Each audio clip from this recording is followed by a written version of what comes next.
Tanning is the force that went beyond musical boundaries and into the psyche of young America, blurring cultural and demographic lines so permanently that it laid the foundation for a transformation. Understanding this phenomenon is what made me a successful entrepreneur in the worlds of music and advertising. In my career, I've had the honor of working with true icons. During this series, I'll introduce you to these amazing people and personalities, and we'll talk about how they and the tanning effect are changing the world. I am Steve Stout, and welcome to the Tanning Effect.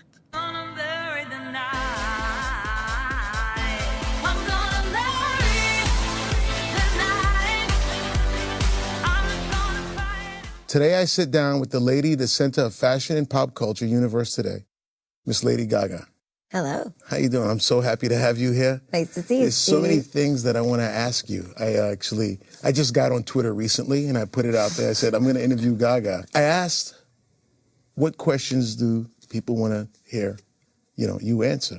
And the questions that came back a lot were around hip hop music. And it was like, first question is, was there anything when you're not writing songs or touring, what do you listen to? What's on your iPod? Well, I listen to a lot of heavy metal and a lot of old rock and roll and glam music. But actually recently I've been listening to the new Ye and Jay record, kind of on repeat. I love it. You like Watch Your Throne? Well, not only do I love, obviously, the music and have always felt that Jay-Z and Kanye were ahead of their time. The video for Otis, it's just,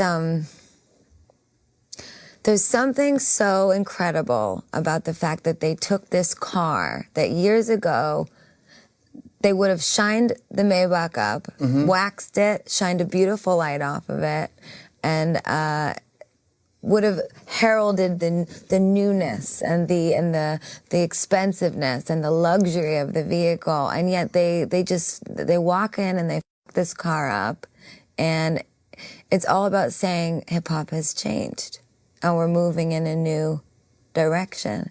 Has hip hop music at all affected any of your songwriting, your style?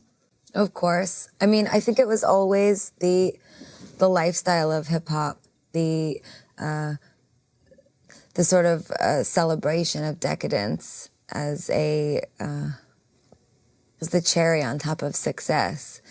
After you eat in the industry for so long, once you make it to the top, you bring all your friends with you and you celebrate. I mean, that was always my favorite thing about my favorite hip hop artist. And in fact, it influenced me so much that when I would be interviewed very early on in my career about my success, and I would be so confident about it and so forthright, people would say, oh, she's, female pop singer, she's from New York, she's 22, why is she talking like that? But I was raised listening to music and watching and idolizing these legendary people that had come from the streets or worked from the ground up. And I thought, well, if you really worked for it, which I did, you should emulate that sort of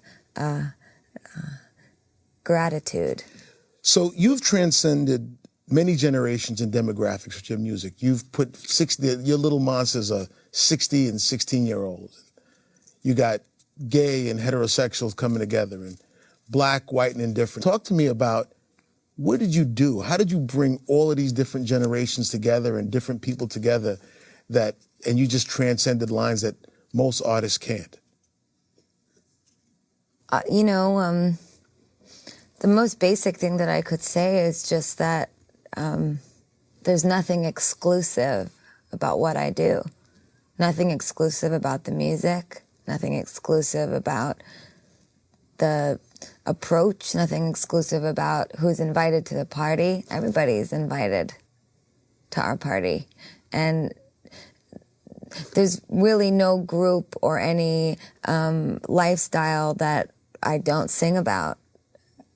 In a way, it's the inclusion, I think, of all kinds of people to come together and get to know one another. That's sort of the